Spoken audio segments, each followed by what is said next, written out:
Well, this took quite a bit, a few months or so, as I'm finally back to recording this starting on October 10th when I'm first doing this announcement.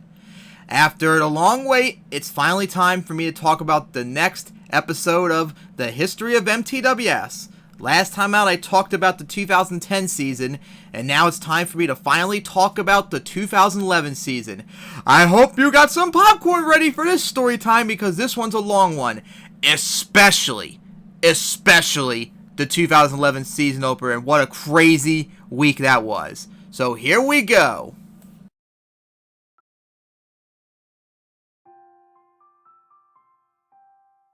When we last left off, it was the 2010 championship, where it was incredible. Nitro, the rookie, got the #1 qualifier, won its first racing title, almost swept too, only to be spoiled by Outlaw, who won the freestyle title. And of course, that March, I went right to work on 7 new trucks, as this league was going to be expanded to 33 trucks, as this league would now have the maximum 24 trucks in the championship, just like Monster Jam did at the time. And those 7 brand new trucks were Crush and Run, Night Stalker, Shadow Run, Stinger, the Monster Razor, Badass, and Seismic Crush. And not only that, I updated the Team Pokemon trucks, Heart of Gold and Soul of Silver, to the black and white themes for the games that came out back in the fall of 2010, as Heart of Gold became Turbo Blaze and Soul of Silver became Terra Voltage, which of course is the name of the abilities of Reshiram and Zekrom in the games.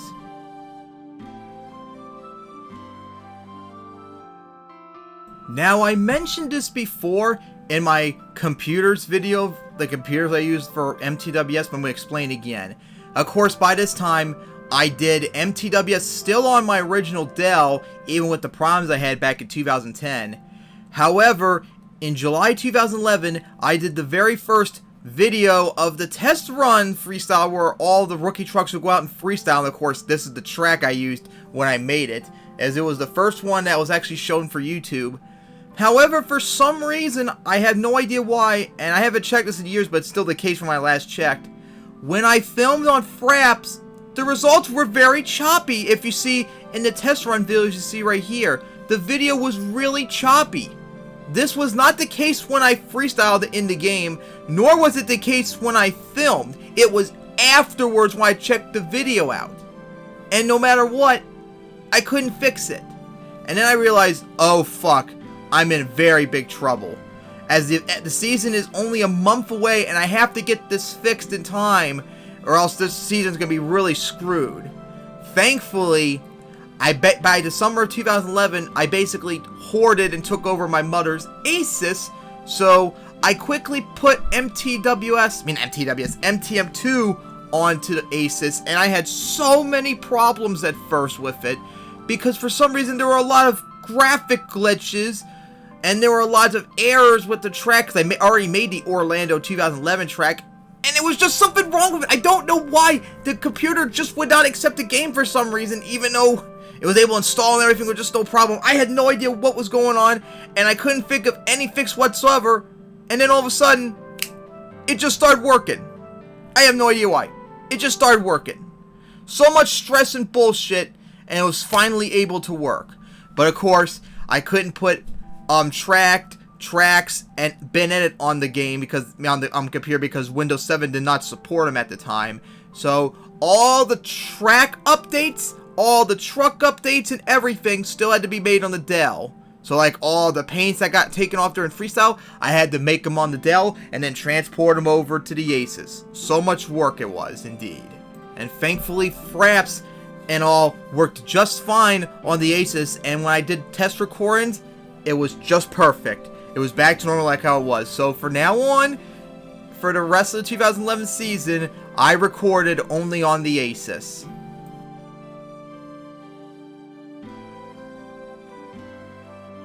It was now August 2011, as you can see right here.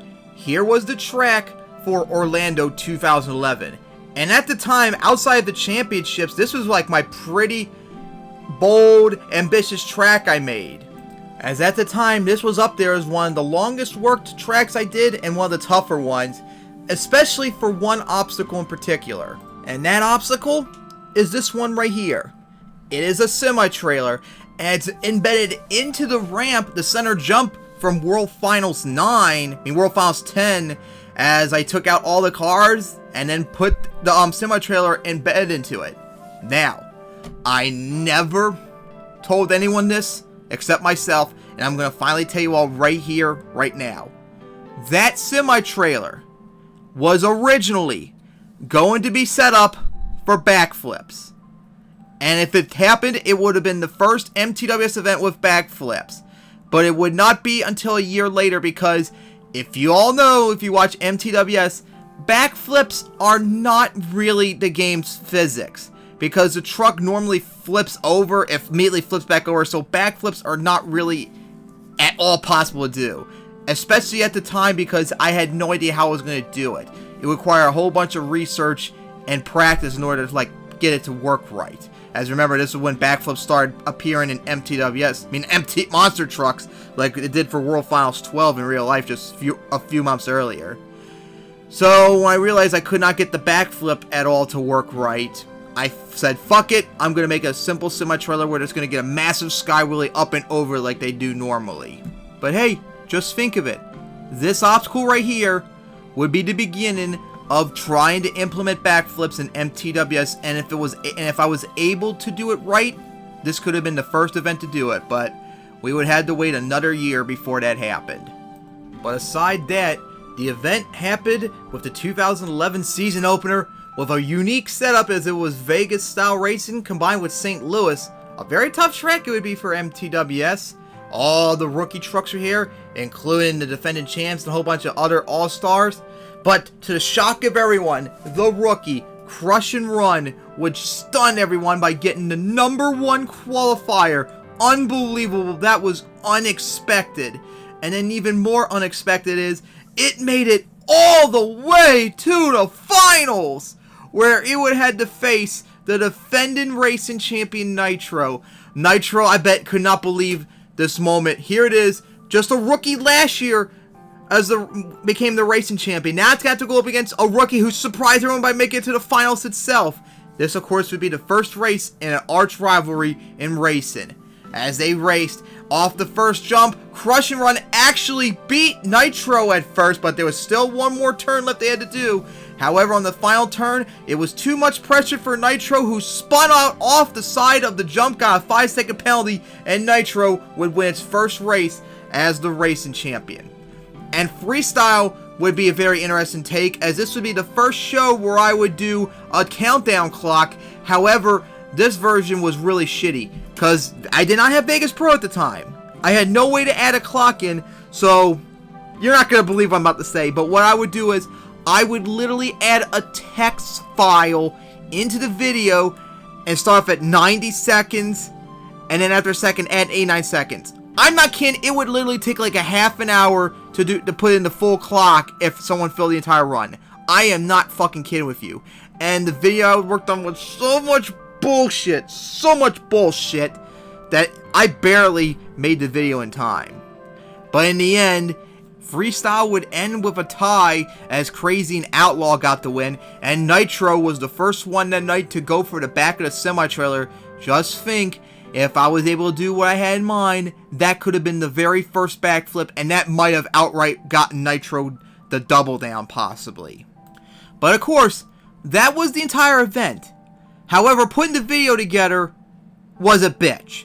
Put aside the shit I just said I had to deal with, I did all the freestyle, and I did and the video was like 45 minutes long, because by this time I was now able to do long-ass videos. Because remember, back then you could only do 10-minute videos. Then in the summer of 2010 you were able to go up to 15 minutes.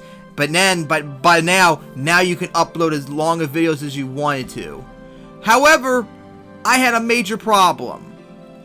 The video and my internet speed at the time, in order for me to upload Orlando Freestyle for 2011, it would take 40 hours to upload.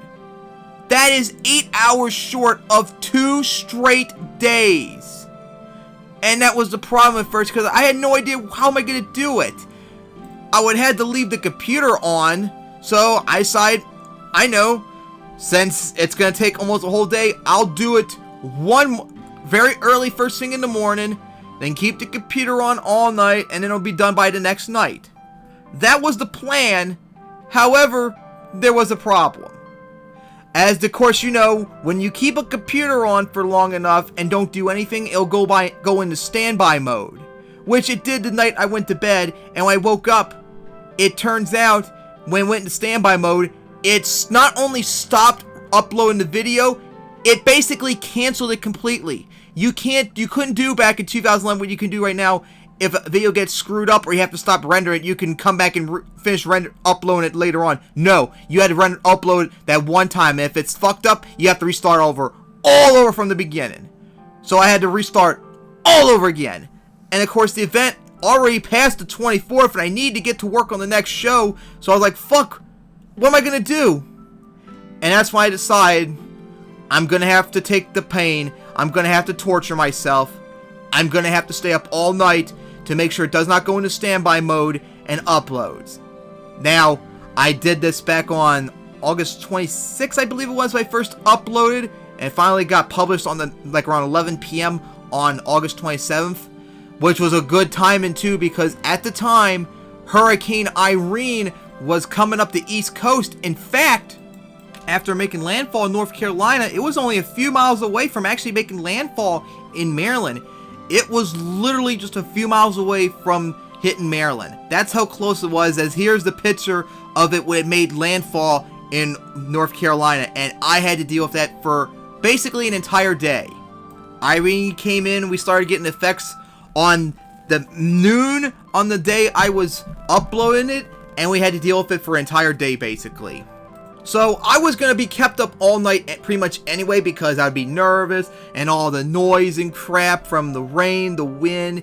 I probably would not be sleeping well whatsoever, so I figured, fuck it. If I'm not going to sleep well, I might as well stay up all night so I can upload the video. So that night, usually back then I would go to bed like around 11. So I decided to stay up a lot longer. And from 11 to like about 2 in the morning, I played GTA 4. Which I was trying to beat for the first time ever. I got a whole bunch done in that 3 or 4 hour stretch. However, I got to a very hard part of the game and I got bored, so I stopped playing it.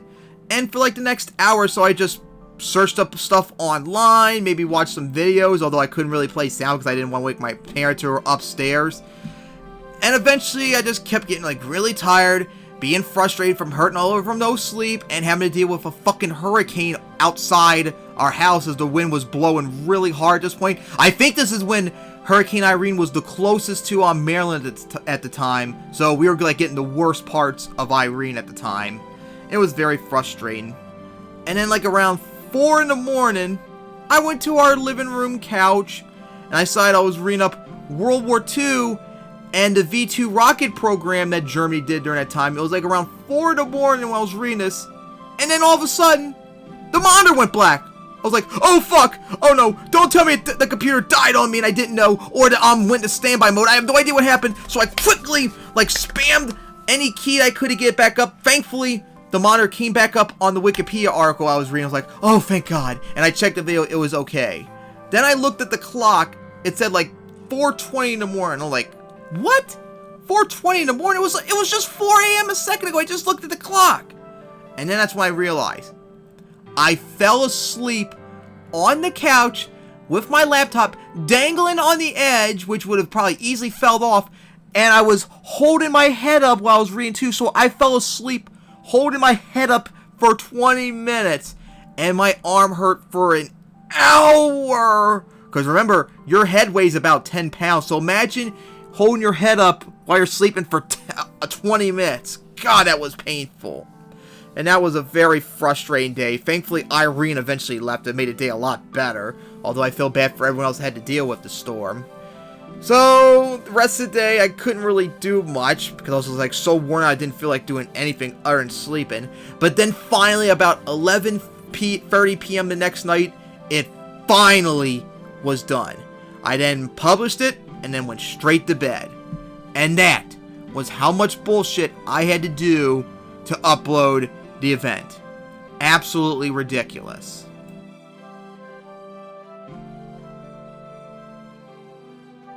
It was now October of 2011, and of course I did my next live MTWS show, as it was in Sam Boyd Stadium, our first time there since the 2010 championship, and this was the first ever MTWS event where I did actual Vegas style inside of Thunder Alley, and also this would be the debut of Canada Nitro, because at the time Nitro was pure black, but I painted white with Canada's flag to represent the fact that it's the only non-American truck in the league for special occasions like a live event in Vegas where it won championship, and of course the actual championship, before many years later, before I made it officially its normal theme.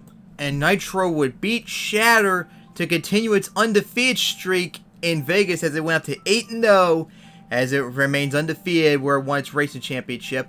Unfortunately, in freestyle, Wild Ride and Outlaw, who was heavily favored to do really good tonight, did not get the freestyle as they broke in racing after they lost a wheel from hitting the wall. And with that out of the way, Eruption put up an incredible freestyle to win its first ever freestyle. However, I had another problem with YouTube at the time, was because, like I said, remember at the time, you could upload videos over 15 minutes now, or at least I was able to do. And so I made the entire video for Vegas all in one video, and for some reason, I don't know why, it wouldn't accept it. Somehow, I still have no idea to this day why, because I never got a notification, I didn't break any rules or anything, but I lost my ability to upload over 15-minute long videos.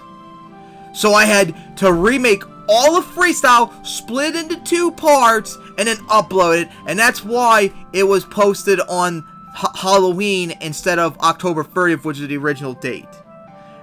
And that's why for the rest of the year I decided, fuck it, even if it says I'm able to upload longer videos, I'm just going to do the 15 minutes and split them into parts for the rest of the year until this shit's figured out, because this is ridiculous. I'm not going to put all this work in, only have to refix it at the last moment because YouTube changes the rules or whatever they did at the last moment on me.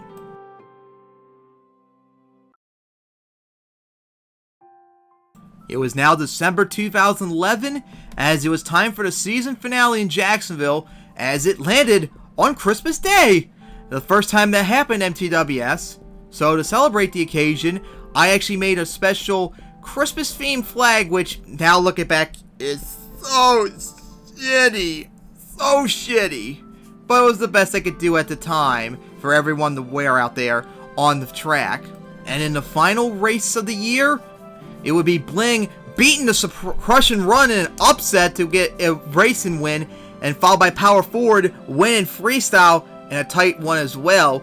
As the 2011 season ended, Nitro would get the 2011 point standings with one of the lowest point scores ever, as this was the first year I updated my point standings to make it more fair towards freestyle, as the original setup I did from 2010 to 11 was very biased towards racing. We're literally winning one race and losing the rest of the year, like what happened to Madness in 2010 managed to get into the championship. So I made it more fair, and because of that, the point system was much more lower this time around. But the season of 2011 was absolutely incredible. Nitro dominated, showing why I was the 2010 racing champion. Same goes for Outlaw and Freestyle, and showing why it belongs back as the racing champion. Power Forward, out of nowhere, rose to the top after having a terrible 2010 and kept winning race after freestyle. Crush and Run showed that its run in Orlando was not a fluke, and that it was actually a very good racer and actually won a couple races. But of course, there were some lowlights, like Wild Ride struggling, but most importantly, Mad Dog struggled the entire year in both racing and freestyle. Barely did anything good in freestyle. In fact, I don't even know if it even won freestyle that year. It struggled so badly, breaking or flipping too early, and Mad Dog was so bad in 2011, it actually missed the championship. Yeah, that's how bad it was for a former freestyle champ.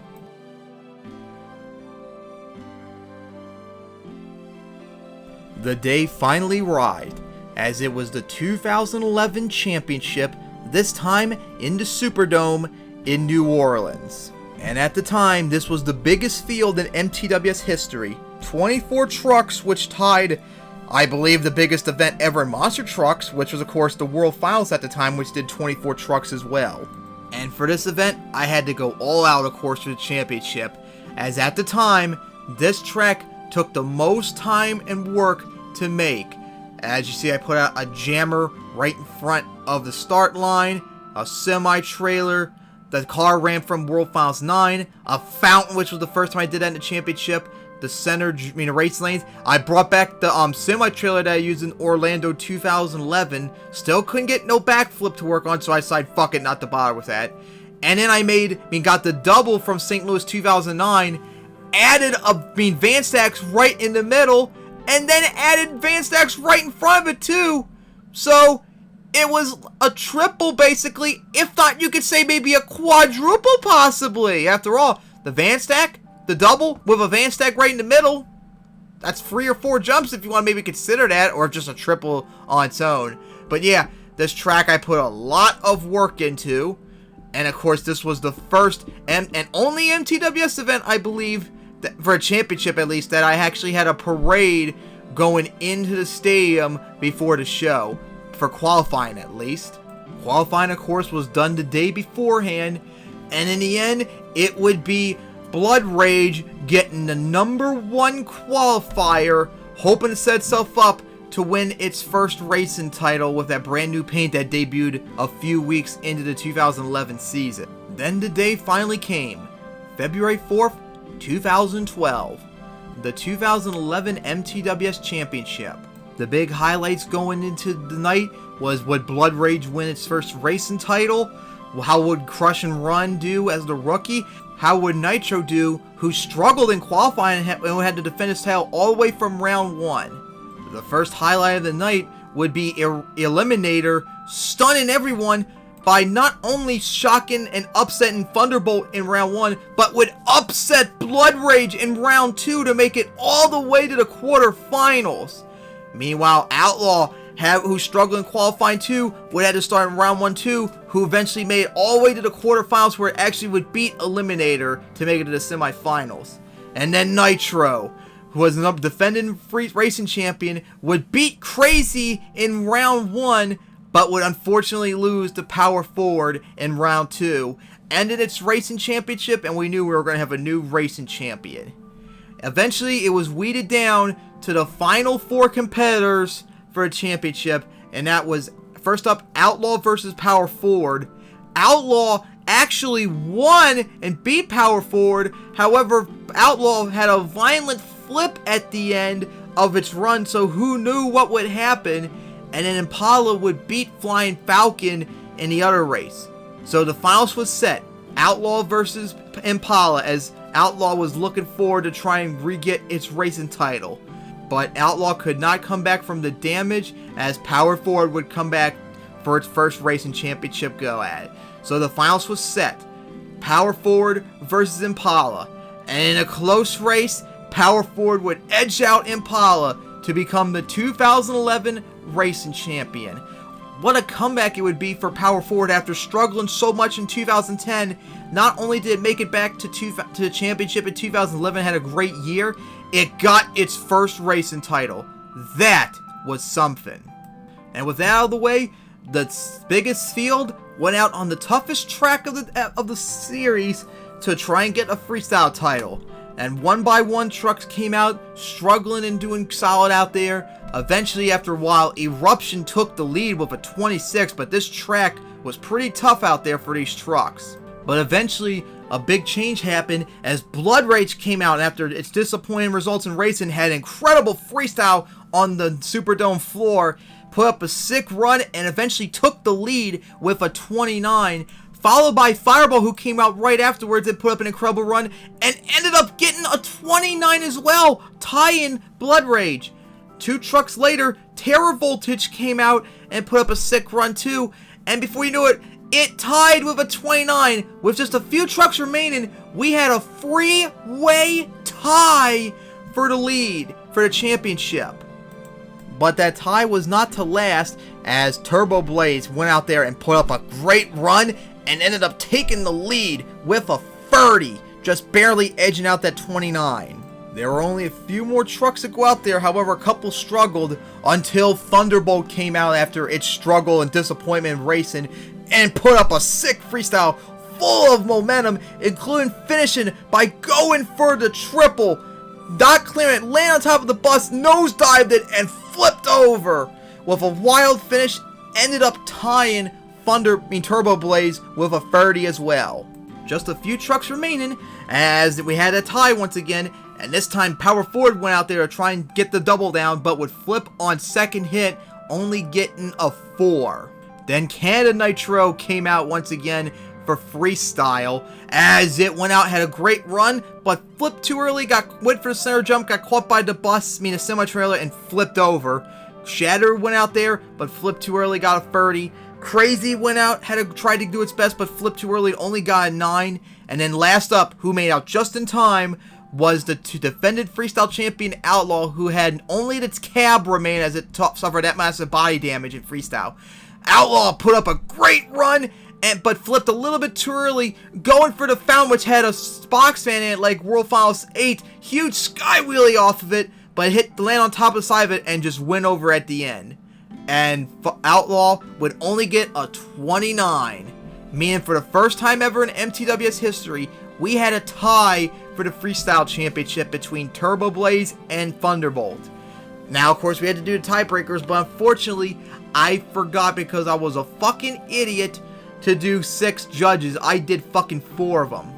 So with that out of the way, since I had no high or low score to add in, I had to go with the next best thing, and that is a tiebreaker and decide who I thought did the best run. And after rewatching all the runs, I thought Thunderbolt did the best, and that is why Thunderbolt became the 2011 Freestyle Champion, clinching its first title. I feel guilty and very bad that I did not do the 6 judges like I was supposed to have done, and I kind of always wonder, what if? What if I did 6 judges? Maybe the outcome of freestyle would have been much, much more different. But of course, the night was not over, as we had a big encore to do, as I had to really go out for this encore, because remember in 2010 I could not do an encore. This time I made sure I was doing one. Started off with Patriot, went out there, did a couple things, but ended its run short as it ended up becoming an obstacle on purpose to celebrate the fact that it was going to get a new paint job and body for next year. Turbo Blaze, Terra Voltage, Nitro in its normal body, Crazy, Outlaw, Power Forward, Thunderbolt, Mad Dog, Prowler, all these trucks went out there to celebrate the end of the 2011 season. And once the encore was over, the season was over. An incredible season was done. It was incredible. But next year would be very tumultuous, to put it lightly. But that will be another time, as I am finally done talking about the 2011 season. I hope you all enjoyed hearing about the 2011 season, especially all the crap I had to deal with the Orlando freestyle not being uploaded on time and all the crap I had to deal with at the time. I've had it in my head for 8 years and I wanted to talk about it, and I finally got out and it feels good. So, see you guys next time for the 2012 MTWS season of the next episode of the History of MTWS.